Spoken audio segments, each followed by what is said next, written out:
Eu desejo cumprimentar os nossos irmãos com a paz do Senhor. Amém. Meus irmãos, eu estou um pouquinho resfriado, mas vai dar tudo certo. Abra sua Bíblia, por favor, livro dos Atos dos Apóstolos, capítulo de número 16. Livro dos Atos dos Apóstolos, capítulo de número 16.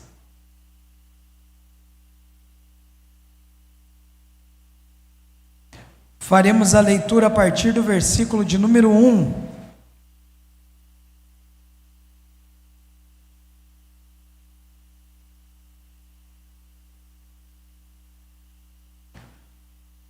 O texto sagrado diz assim: Atos, capítulo de número 16, a partir do versículo de número 1, o texto sagrado diz assim: Paulo chegou também a Derbe e a Listra. Havia ali um discípulo chamado Timóteo, filho de uma judia crente, mas de pai grego. Os irmãos em Listra e Icônio davam bom testemunho dele.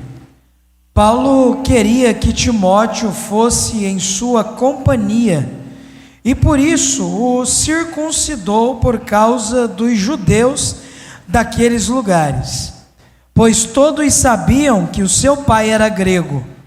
Ao passar pelas cidades, entregavam aos irmãos as decisões tomadas pelos apóstolos e presbíteros de Jerusalém, para que fossem observados os decretos. Assim, as igrejas eram fortalecidas na fé e cada dia aumentava em número. Amém? Você pode se assentar. Eu quero expressar a minha alegria a Deus por essa tão boa oportunidade de estar servindo a igreja aqui em Caraguatatuba mais uma vez. Eu quero expressar a minha alegria, a minha gratidão a Deus pela vida do pastor Adriel Padilha, que tem se demonstrado como um amigo, como alguém que tem incentivado o nosso ministério. Sou muito grato a Deus pela sua vida, pastor, também de todo esse ministério que sempre nos recebe tão bem. Estou acompanhado da minha esposa e para nós é motivo de muita alegria servir a igreja nesse dia.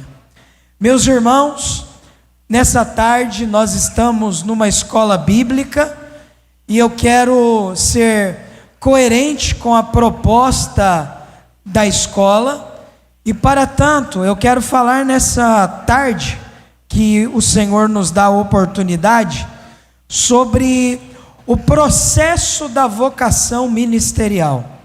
O processo da vocação ministerial.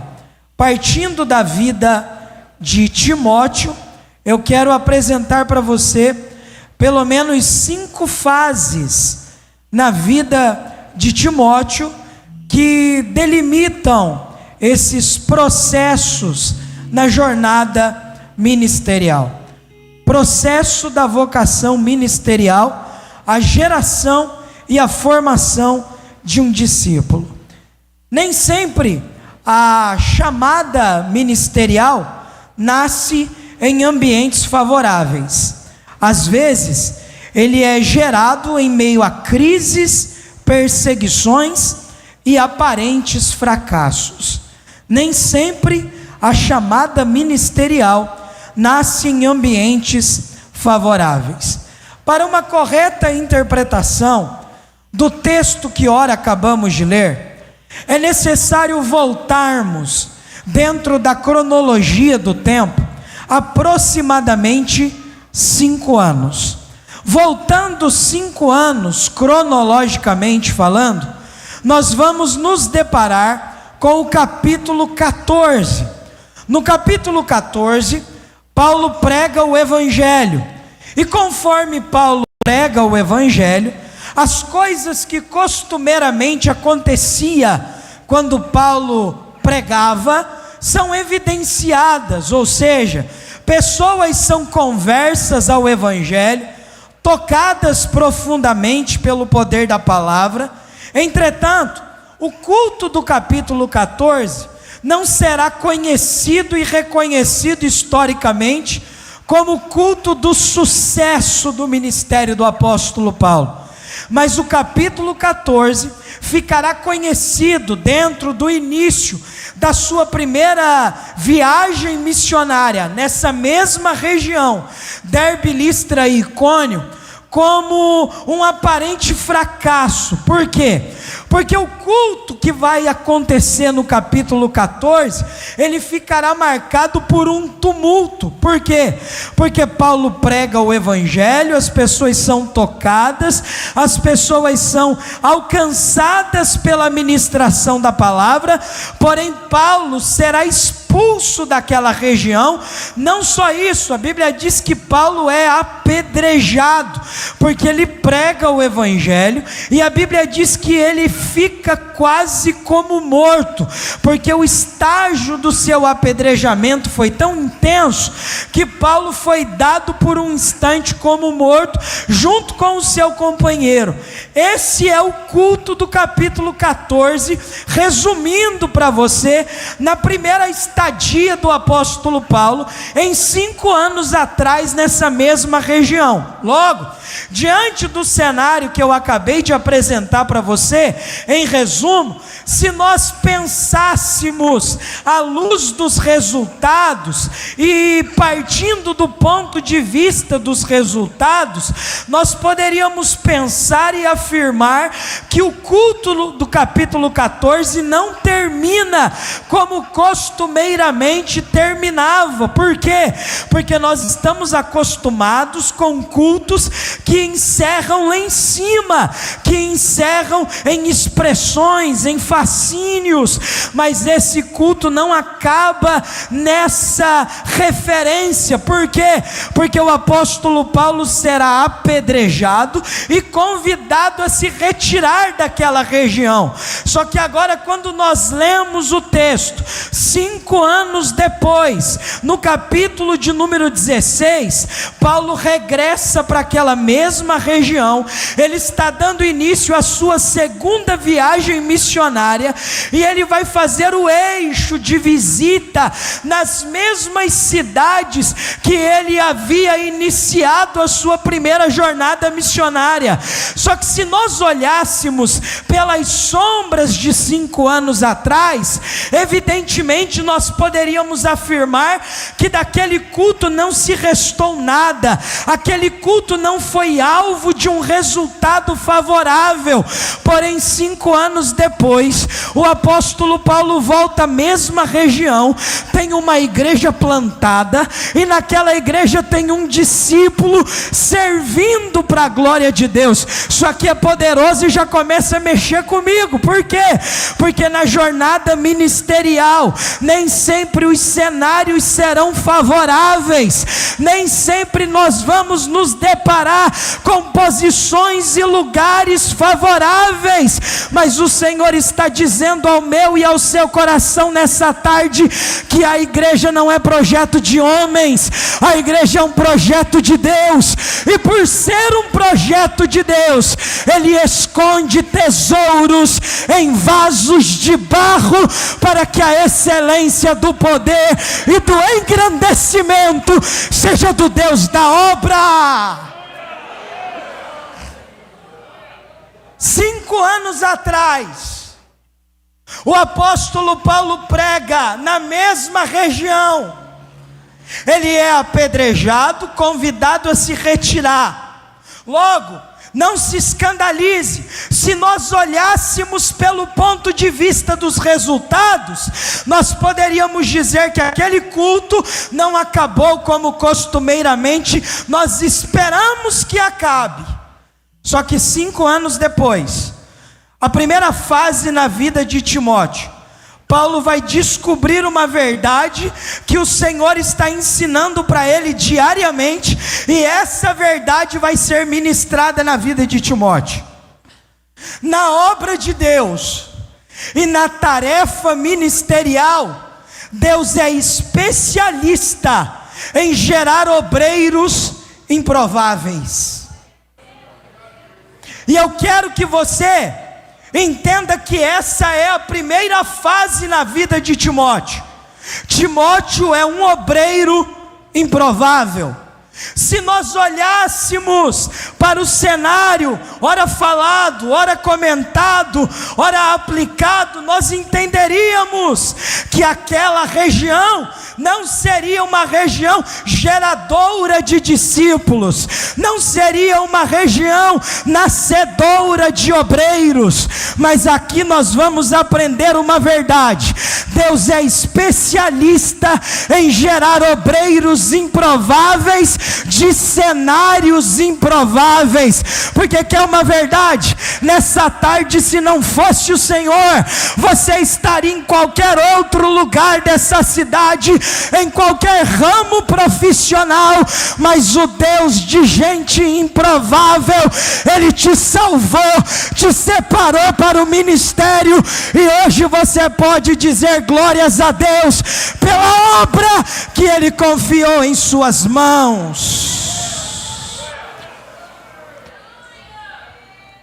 Então, irmãos, quando nós somos conscientes que Deus gera em ambientes improváveis, nós entendemos de uma vez por todas que Deus não trabalha pelos critérios humanos aparentes. Porque se nós olhássemos ao cenário, ora comentado, nós diríamos: impossivelmente alguém seria gerado nessas condições, já que a marca desse culto foi um tumulto e um apedrejamento. Só que nós precisamos lembrar que Deus é especialista em gerar obreiros em ventres improváveis. Ele costuma levantar gente no seio de uma tempestade.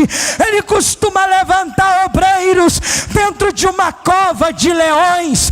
Ele costuma provar obreiros diante de fornalhas, porque Ele não precisa de lugar favorável. Ele depende mesmo de alguém improvável que esteja diante da sua vontade. Bendito é o nome do Senhor. A primeira marca no ministério de Timóteo: ele é um obreiro improvável, gerado num cenário improvável. Porque Timóteo não responde os critérios, nem os checklists dos bons que são fornecidos e implicados socialmente. Se nós olhássemos para a vida de Timóteo, ele não vem de uma família reconhecida, ele é filho de um casamento misto. Se nós olhássemos pelos critérios e pelos parentescos, ele não seria inserido no ministério. Só que Deus costuma, literalmente, interromper os processos naturais, gerando cenários improváveis, mas gerando gente para a sua glória. Ministérios que são nascidos e gerados nas improbabilidades não dependem de justificativa humana, é Deus quem o justifica. Porque a vida de Timóteo está credenciada e certificada pelo selo da aprovação de Deus.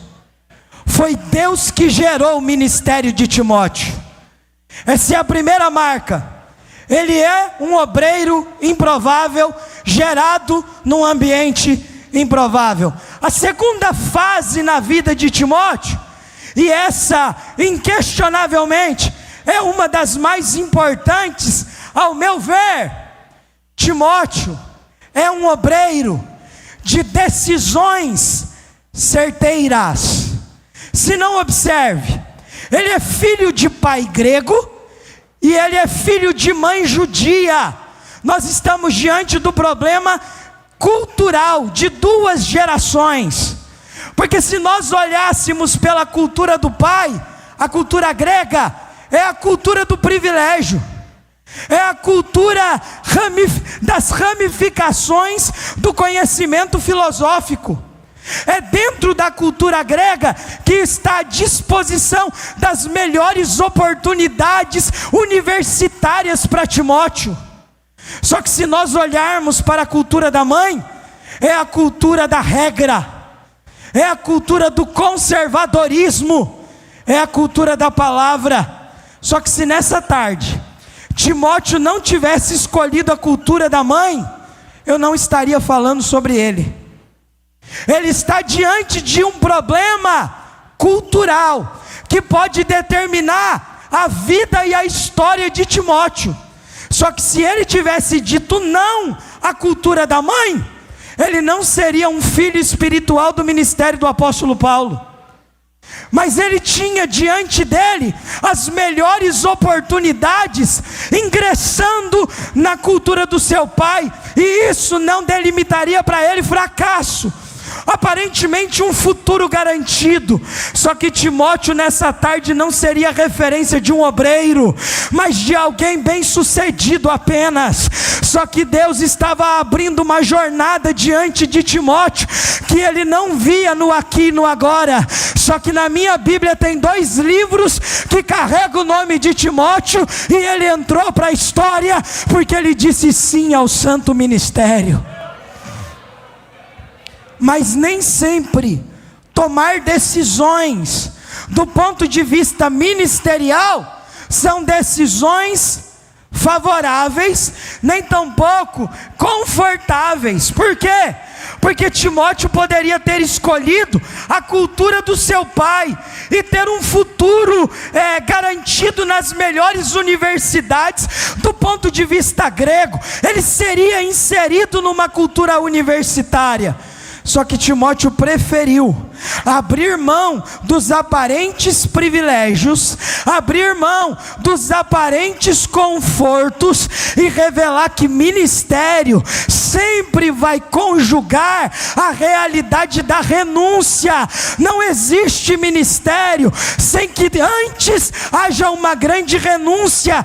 Timóteo precisou dizer não aos aparentes confortos da geração do seu pai e dizer sim aos critérios mais tendenciosos da cultura da sua mãe, que não é uma cultura de privilégios, mas de regras. Só que ele entrou para a história como um filho ministerial do apóstolo Paulo, que ele nem mesmo sabia que isso poderia acontecer, porque certamente a decisão de Timóteo, ela não respondeu no aqui e no agora do seu tempo, mas ela esclareceu um futuro maior do que ele, porque todo ministério será certificado por decisões certeiras.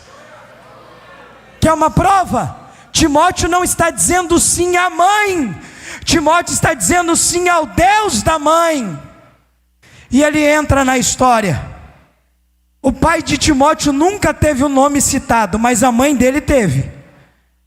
Porque todos aqueles que no seu coração honram a Deus, a história se certifica de honrá-los e reconhecê-los. Agora, aqueles que disseram não ao Senhor, a vida se encarrega de silenciar a própria história, porque o belo da vida não é o que eu faço, o belo da vida é quem eu sirvo. Oh, glória ao nome de Jesus. Porque a decisão de Timóteo não é confortável. A decisão de Timóteo não é uma decisão que o coloca diante de privilégios e de critérios favorecidos.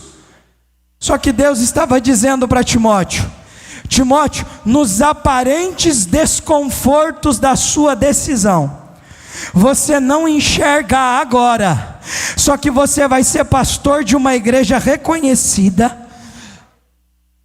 você vai viver a intensidade da dimensão de uma vocação, e o meu nome será glorificado na sua história. Sabe o que Deus está dizendo para alguém aqui nessa tarde? Muito simples. No seu ministério você terá que tomar decisões que podem custar até mesmo aparentes privilégios da sua vida. As decisões de Timóteo romperam diretamente com o fluxo natural de um ambiente confortável na realidade dele. Só que Deus estava dizendo para Timóteo: eu estou tirando você de um aparente conforto agora, porque eu estou te inserindo numa jornada onde você me terá como o maior aliado da sua vida. Porque na vida de um obreiro, Deus não é apenas um companheiro, Deus é o maior aliado da nossa jornada, é Ele que financia a nossa vida.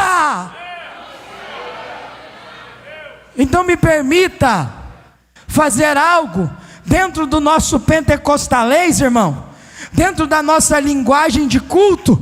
Olha para esse irmão que está do seu lado e diga para ele: nem sempre as decisões são confortáveis, mas são necessárias. Qual decisão você precisa tomar hoje? Qual decisão você precisa entregar hoje? Qual é a renúncia que você precisa manifestar hoje?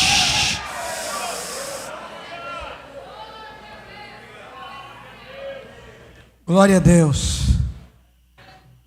Timóteo tomou uma decisão aparentemente desconfortável, porque ele não está apenas dizendo não à cultura do pai, mas ele está rompendo com uma cultura de oportunidades para uma cultura de aparentes desconfortos, regras e de nenhum privilégio, mas de exageros, na verdade, e de excessos.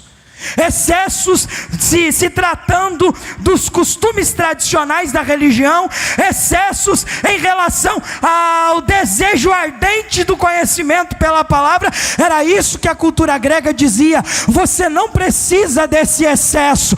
Só que a cultura da mãe estava ensinando: é aqui, Timóteo, que você vai conhecer a tua história. É aqui, Timóteo, que a sua vida será norteada pela palavra, no poder da palavra, somente pela palavra. Seu ministério foi gerado na palavra, irmãos. Seu ministério foi gerado na palavra. Ele não acaba conforme fecha, porque o Deus da palavra se renova de dia em dia no seu ministério. Oh, glória! Seu ministério foi gerado na palavra. Seu ministério foi gerado no relacionamento, no conservadorismo. Isso pode soar desvantagem se tratando da cultura do seu pai, só que é nas aparentes desvantagens do seu agora que nós estamos vivendo, Timóteo, o futuro de uma extraordinária jornada, onde eu estarei com você todos os instantes da sua caminhada. Deus está dizendo para alguém aqui nessa manhã, nessa tarde, que precisou dizer não por causa de uma decisão ministerial. Parece que você perdeu, parece que você ficou em desvantagem, mas o céu está dizendo para você nessa tarde: se prepara, tem um amanhã glorioso diante da sua decisão. Receba essa palavra. Eu estou sentindo a presença de Deus. Eu estou sentindo a presença de Deus. Timóteo tomou uma decisão certeira que honrou a Deus. Que é o exemplo de alguém que disse não para Deus e a vida se encarregou de esquecê-la. A Orfa e a Ruth estão diante de Noemi. A Orfa dá um beijo na sogra e literalmente volta atrás. A Ruth dá o mesmo beijo na sogra, mas avança com ela dizendo: o seu Deus é o meu Deus, o seu povo é o meu povo. A Ruth está na história, mas cadê a órfã? Porque a órfã disse não para Deus. Agora a Ruth estava dizendo ao Deus de Israel a minha vida, ao Deus de Israel a minha vida. Oh glória! Eu estou sentindo a presença de Deus. Do seu lado tem alguém que decidiu pela causa do Senhor. Do seu lado tem alguém que disse sim ao ministério. Do seu lado tem alguém que precisou tomar uma decisão movida por renúncia. Nem sempre é favorável, pode parecer desconfortável, pode parecer desvantagem, até mesmo um sinônimo de perda. Mas o céu está dizendo para você: se prepara, a sua história será lembrada nos céus. A sua história será mencionada nos céus, porque Deus te inseriu dentro de um plano eterno. Bendito é o nome de Jesus para todo sempre. Oh glória! Obreiro, irmão, também fala língua estranha, irmão. Obreiro também é renovado. Seja renovado nessa tarde. Seja renovada nessa tarde. O Espírito da palavra está entre nós. Ele certifica o ambiente das nossas decisões. Nenhuma decisão nossa será deixada para trás. Parece que o Senhor, por um instante, se esqueceu diante do cenário das aparentes conformidades que existia do outro lado de uma decisão. Mas o Senhor está dizendo para alguém: se prepara, o apóstolo Paulo está chegando, Timóteo. Sua vida não será dentro de Listra, porque Timóteo, eu te chamei para uma jornada comigo. Eu te chamei para uma jornada.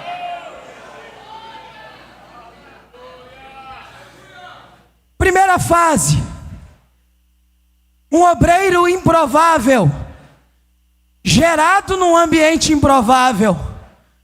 Segunda fase: um obreiro que tomou decisões certeiras e definitivas acerca da sua vida. Terceiro, e agora eu não sei se você vai dar glória, mas a terceira fase na vida de Timóteo, e essa fase costuma ser anulada por alguns, é a fase que a igreja local recomenda o ministério de Timóteo a Paulo. Sumiu, né? Não é Timóteo que vai dar Pai do Senhor para Paulo dizendo assim: ó, eu sou o discípulo dessa igreja. São os irmãos que vão ler a credencial de Timóteo para Paulo. Só que Paulo, irmãos, Paulo é crente.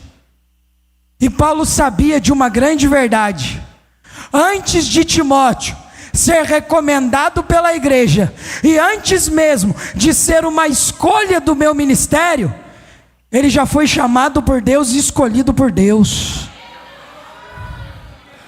Então isso atesta no coração de Timóteo e de Paulo uma grande verdade: de Timóteo, submissão, e de Paulo, reconhecimento. Quando você é movido por submissão, não entendendo que isso aqui é um peso, nem tampouco um exagero, mas que você entende que tudo isso aqui é para a glória de Deus, sob a tutela de um homem de Deus, no homem de Deus está a resposta, o reconhecimento e a aprovação. Só que é a igreja local que vai ler as credenciais de Timóteo para Paulo. Ô Paulo, eu não sei, Paulo, se a gente pode começar mais ou menos assim, mas me permita pensar, irmão, sem ferir o texto sagrado. Ô Paulo, você lembra de 5 anos atrás? Você lembra daquele tumulto, daquele apedrejamento? Claro que lembra, irmão. Quem toma pedrada nunca esquece.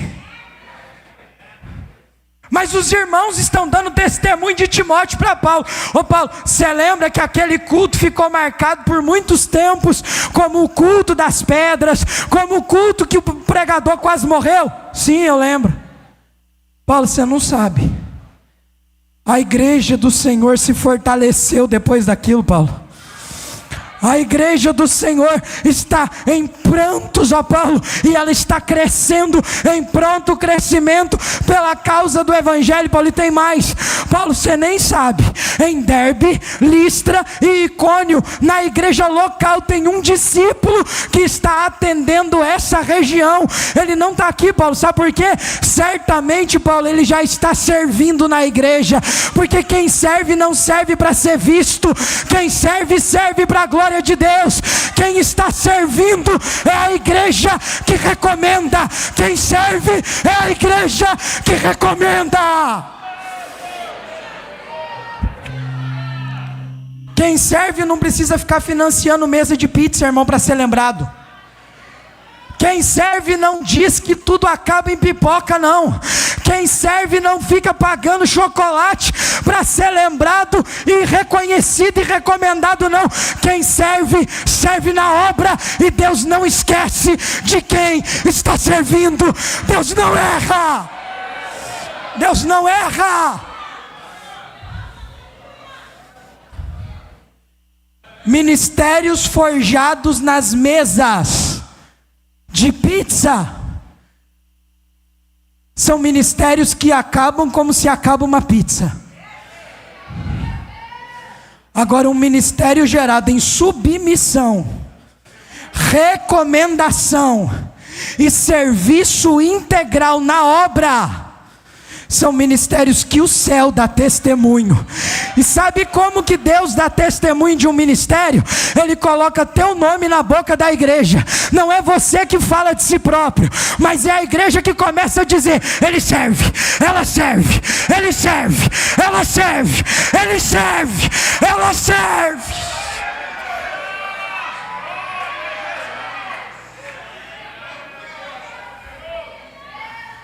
Eu estou sentindo a presença do Deus dos servos. Timóteo não vive pela tendência esmagadora da performance. Em nome de performance se faz tudo e manipula um personagem que nunca foi real.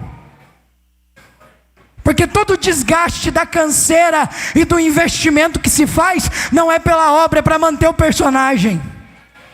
Agora Timóteo está se gastando pela obra, e quem se gasta pela obra, isso aqui é um mistério, você não cansa, porque quanto mais você serve, isso aqui é combustível, porque você entende que você não serve parede, você não serve homens, você serve o Deus da obra, o Deus da obra.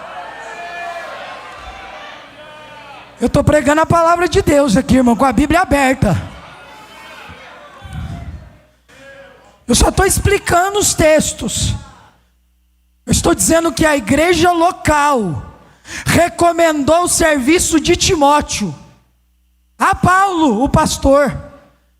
Ô Paulo, você precisa conhecer Timóteo.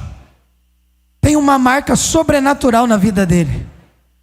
Ele esteve com você aparentemente uma única vez. E a única vez que ele esteve contigo foi num aparente tumulto. E quem fala isso aqui não é coisa da minha cabeça, é o próprio Dr. F.F. Bruce, que diz que Timóteo é resultado do culto do capítulo 14. Então a cena é mais ou menos essa. Ô Paulo, esse Timóteo foi gerado e ele é crente. Antes de qualquer coisa ele é crente. Ele é tão crente que a igreja está chamando ele de discípulo antes mesmo de você chegar. Sumiu agora, né? Sabe o que isso significa? Antes de ser obreiro, antes de ser pastor, antes de ser missionário, antes de ser apóstolo, se é que existe essa nomenclatura, antes de ser qualquer coisa, ele é crente.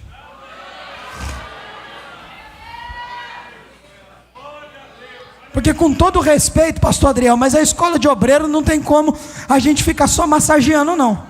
Tem gente que só é obreiro, mas esqueceu de ser crente.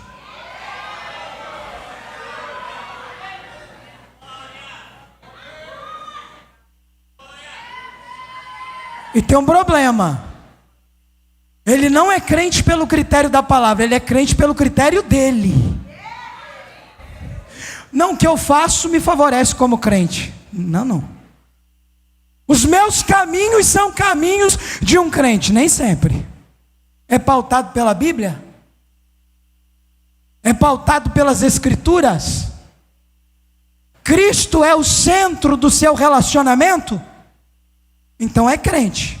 Ao contrário, é um simpatizante fervoroso.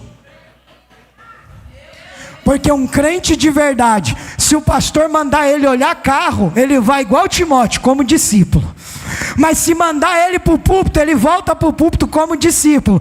Porque não é o lugar que faz o obreiro, mas é o obreiro que vai fazer a posição dele ser digna de recomendação.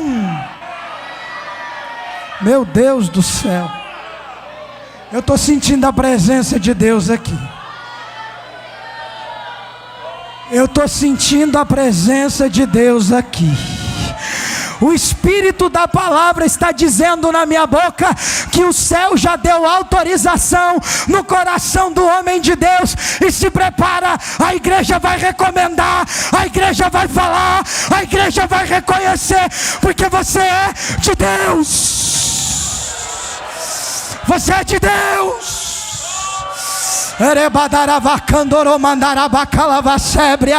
O Espírito da palavra está entre nós, e Deus está dizendo: é a igreja que recomenda, é a igreja que recomenda, porque nós servimos o Deus da igreja.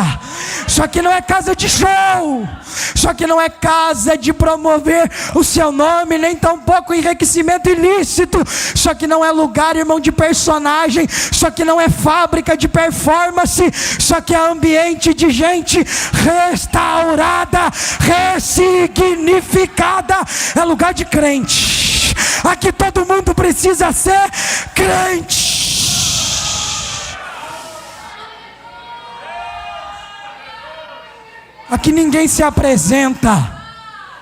Aqui é o hospital, aqui a gente é tratado. Ah, meu Deus. A bênção do ministério de Timóteo é que ele não foi gerado nos laboratórios da performance. Ele foi recomendado pela igreja local. Eu vou mexer com a minha classe, eu sei. Tem gente que é conhecido no mundo todo, mas na igreja local ele é um demônio. E a culpa é sempre dos outros. Ah, é ela que não fala comigo. É ele que não fala comigo. Você fala com quem? Só que o ministério de Timóteo é tão certificado pela palavra que a igreja recomenda o que ele faz. E é a igreja que chama Timóteo de discípulo. Quem eram os discípulos nesse tempo? Os apóstolos. Nem Paulo foi chamado discípulo por uma nomenclatura, a não ser as igrejas que ele passava. Agora a igreja local olhou para o caráter de Timóteo e começou a dizer algo mais ou menos assim: só pode ser um discípulo, tem caráter de discípulo, se apresenta como discípulo e glorifica o mestre com a vida. Porque o que vai certificar a longevidade do ministério de alguém não é o quanto ele impactou grupos inteiros de pessoas, mas quantas vezes o nome do Senhor foi glorificado através da vida dele. A Bíblia Sagrada diz, em primeiro lugar, Timóteo é um obreiro improvável. Segundo, ele é um obreiro de decisões certeiras. Terceiro, ele é um obreiro recomendado pela igreja local. Em quarto lugar, e agora eu sei que vai doer um pouquinho. Se ela falar isso aí de novo, todo mundo vai dar um glória.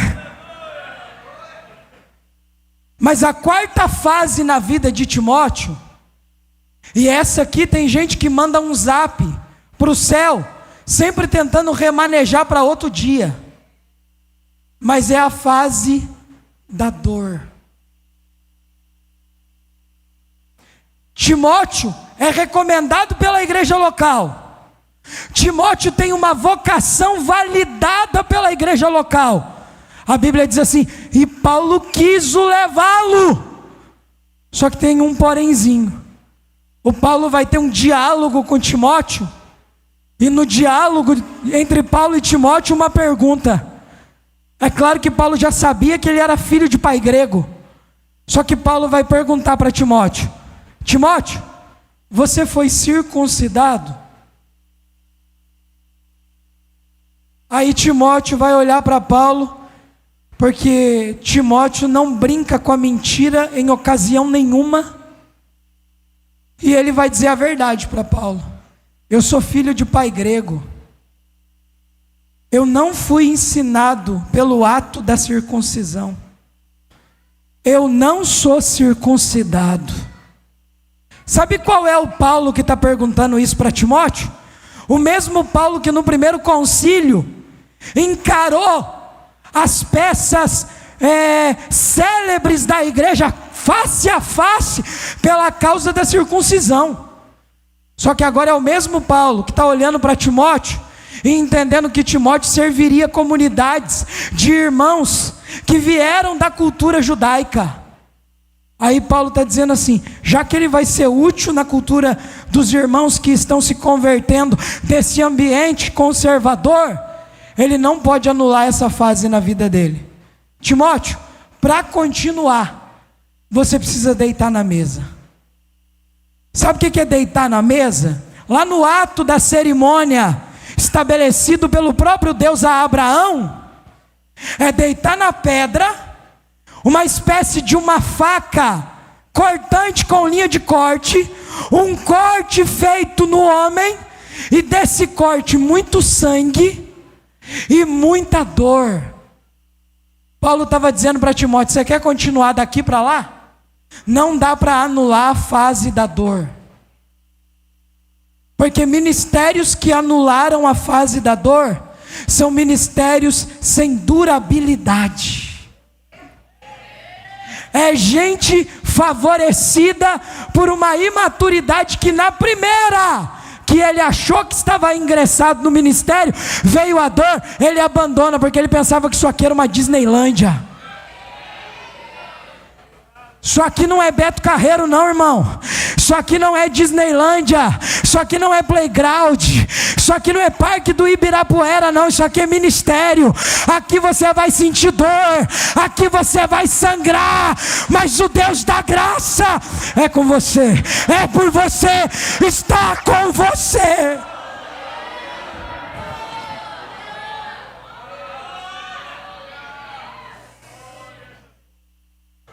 Ô Timóteo, você quer continuar? Deita na mesa. Timóteo, eu não vou passar a mão na sua cabeça não. O cerimonialista já está com a linha de corte pronta. Timóteo, vai sangrar. Me deixa fazer uma pergunta para você. Quantas vezes você já sangrou pelo seu ministério? Quantas vezes você chegou em ambientes que você literalmente chegou ali, mas você sabe o peso que te carregou. Se você olhasse para trás, você veria as marcas dos intensos sangramentos que você já entregou por causa de uma decisão e de uma renúncia. Quem nunca sangrou pela obra, nunca vai reconhecer o Deus que já sangrou por causa dele.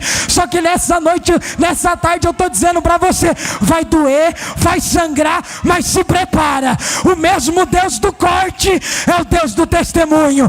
O mesmo Deus do corte é o Deus do crescimento. É o Deus do crescimento. Olha para esse irmão que está do seu lado e diga para ele assim, ó: irmão, é a segunda vez que eu estou pedindo, você não é obrigado a nada, mas olha para esse irmão que está do seu lado e diga para ele: suporta, vai doer, suporta, está sangrando, suporta, porque o mesmo Deus que fez o corte é o Deus da graça, é o Deus do testemunho. Quem recebe essa palavra, quem recebe essa palavra,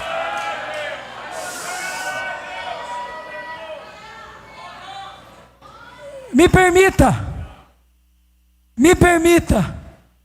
mas parece que o céu está fazendo assim para alguns nessa tarde. Eu sei que tem um companheiro preparado para pregar depois de mim, esse culto vai até depois, e eu não estou falando isso porque eu estou pregando, mas o céu está dizendo que hoje é uma tarde de tratamento. O céu está dizendo que hoje é uma tarde de cirurgia, porque isso aqui era comparado a uma cirurgia, e cirurgia dói, cirurgia sangra, mas cirurgia te levanta pronto para continuar.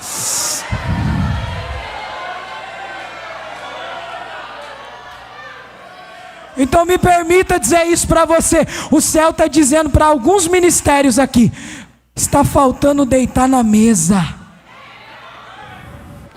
Tem até uma boa oratória, tem até uma boa performance, porque tem a performance boa, irmãos, tem até uma boa desenvoltura, é até intelectual, mas é muito mimizento. Se o pastor te trocou, o pastor é tudo menos de Deus. É porque não deitou na mesa. Porque quem deitou na mesa entende que não é o lugar geográfico, é a voz que te manda, é a voz que te conduz, é a voz que determina. Ele pode te colocar no bairro da classe A de Caraguatatuba, ou pode te colocar na classe Z. Se foi Deus que te mandou, pode ir pronto, vai ter crescimento, vai ter crescimento.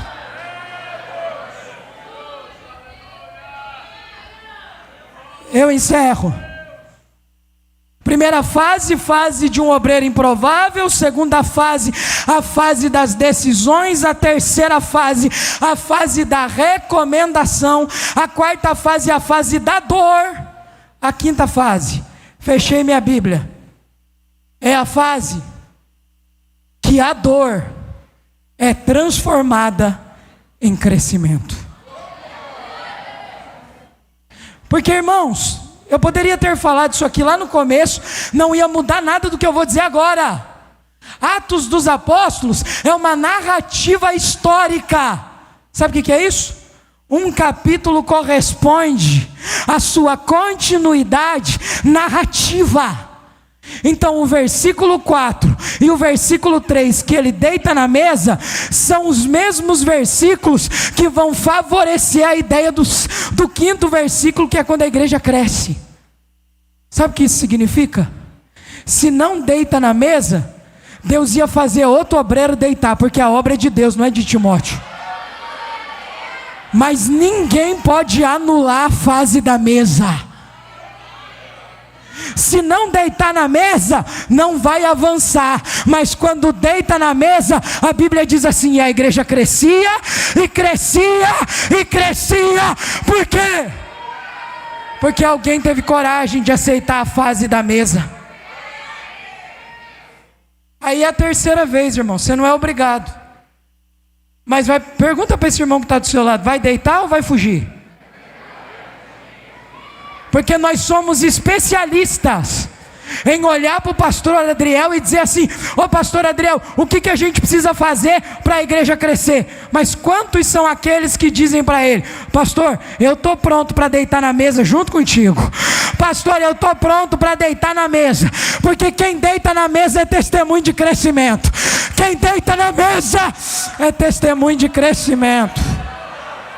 Não são ministérios imaturos, são ministérios gerados nas tempestades, nas improbabilidades, só que são ministérios marcados por crescimento. Levanta a tua mão que eu vou profetizar a palavra e entrega o microfone agora. Deus já autorizou o crescimento para esse campo. Deus já autorizou crescimento para esse campo. Meu amigo pastor Adriel, se prepara. Deus vai colocar na tua mesa. Deus vai colocar assinado, porque alguém deitou na mesa. Alguém deitou na mesa. Alguém deitou na mesa. Ali tem alguém que já deitou na mesa. Ali tem uma mão de alguém que já deitou na mesa. Aqui tem alguém que já deitou. Vai sangrar, irmão. Vai doer, vai cortar, vai sangrar. Mas o céu está dizendo: se prepara, haverá testemunho, haverá crescimento. Receba essa palavra. Eu estou sentindo a presença de Deus. Deus está autorizando o testemunho para essa casa. Deus está autorizando o crescimento para essa casa. O mesmo Deus da linha de corte é o Deus do testemunho. O mesmo Deus da linha de corte é o Deus do testemunho. O mesmo Deus da linha de corte é o Deus do testemunho. Receba a palavra nessa tarde. Seu ministério será certificado por crescimento maduro, sustentado pelo poder das Escrituras. Eu não estou falando de fama sem propósito, mas eu estou dizendo de um crescimento onde a igreja, porque nunca o crescimento de alguém deve ser maior do que a igreja. Tem gente que aparece mais do que a igreja, do mesmo jeito que apareceu, desaparece. Agora, quando a igreja cresce junto, quando a igreja está por trás recomendando, o céu vem na frente dizendo: é para minha glória, é para minha glória, é para minha glória. Deixa eu orar com você. Se coloque em pé em nome de Jesus. Posso fazer essa oração, pastor? Coloca a mão no ombro desse companheiro que está do seu lado. Ora juntamente com esse obreiro, com essa cooperadora da obra de Deus. Diga para esse companheiro: você já tem sangrado muito. Eu sei quantas dores você já enfrentou, mas o céu está liberando testemunho na sua vida. O céu está dizendo para mim nessa tarde que Ele não está levantando obreiros, Ele está levantando obreiros para um exército. E exército, irmão, não vai para parque de diversão, exército vai para a guerra. O céu está te chamando hoje. A obra de Deus depende de Deus. A obra de Deus depende de Deus. Mas Ele chama a gente improvável. Ele chama a gente de decisão. Ele chama a gente lembrada na mesa. E Ele dá crescimento. Dá crescimento. Dá crescimento. Senhor, muito obrigado por essa tarde. Muito obrigado pelo tempo que aqui estivemos. Muito obrigado pela sua palavra. Muito obrigado pela vida dos obreiros, das cooperadoras da sua obra. O meu pedido, ó Pai, é que nos ombros cansados dos meus irmãos, o Senhor traga medidas de renovo. O Senhor traga medidas de paz. Tira a ansiedade do coração dele agora. Tira, Pai, esse conflito de depressão da mente dela agora. Porque antes de servir, ó Pai, nós precisamos estar curados. Cura a nossa alma de dentro para fora. Cura o nosso ministério. Gera em nós testemunhos que glorifique o Teu nome. Libera crescimento para essa casa. Libera crescimento para esse ministério. Libera testemunhos para essa casa. Traz testemunhos de milagres para cá. Traz testemunhos de provisões para cá. Pai, alguém vai assinar o papel dela. Alguém vai assinar o papel dele. Traga para cima, Pai. Toca na saúde de alguém aqui agora. Levanta do monturo. Rasga o diagnóstico, Pai. Dá um testemunho para o teu servo. Dá um testemunho para a tua serva. Fortalece o ministério do pastor Adriel, Jesus. Ajuda a igreja a entender que nós somos aqueles que serão conhecidos por manter as mãos dele levantadas. Levanta, Jesus, dessa tarde apoiadores de braço. Levanta nessa tarde gente marcada pela sua graça. Ministérios provados, mas aprovados. Essa é a nossa oração, em nome de Jesus. Dá um abraço no maior número de pessoas que você conseguir. Diga para esse companheiro: você faz parte desse crescimento. Você faz parte desse crescimento.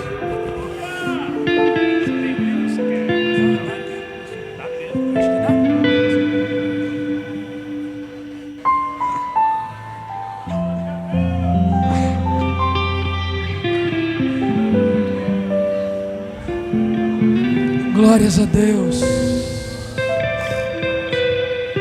Você pode se assentar.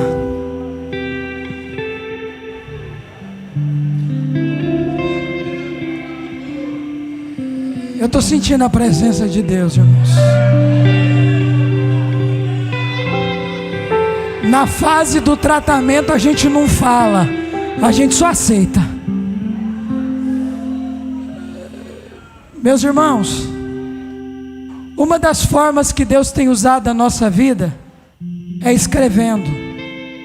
Eu nem iria apresentar, porque a gente já acabando aqui vai precisar sair. Talvez eu não tenha tempo, mas eu vou apresentar o meu novo livro para os irmãos.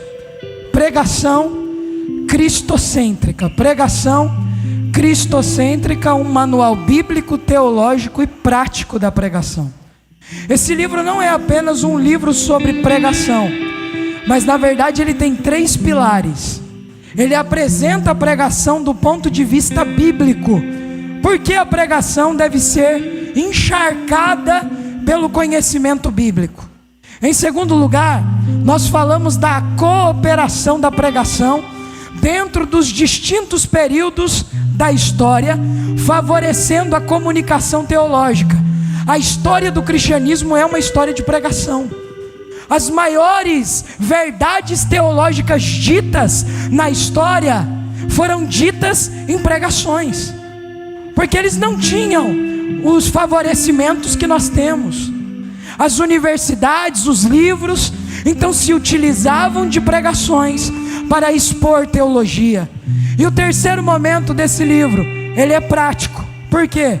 Porque eu apresento para você os 10 passos necessários na construção de um sermão, na construção da aplicação e no desenvolvimento integral da mensagem. E ao final, eu deixei uma parte em branco para você colocar todo o conhecimento que você adquiriu no livro em prática, escrevendo o seu primeiro sermão, respondendo os 10 passos na criação de uma mensagem. Esse livro tem um investimento de R$50, e eu gostaria, mesmo que bem rápido, te entregar um exemplar ali atrás. Muito obrigado. Eu vou entregar esse exemplar para o pastor Adriel como reconhecimento e gratidão. Obrigado, pastor. Deus abençoe.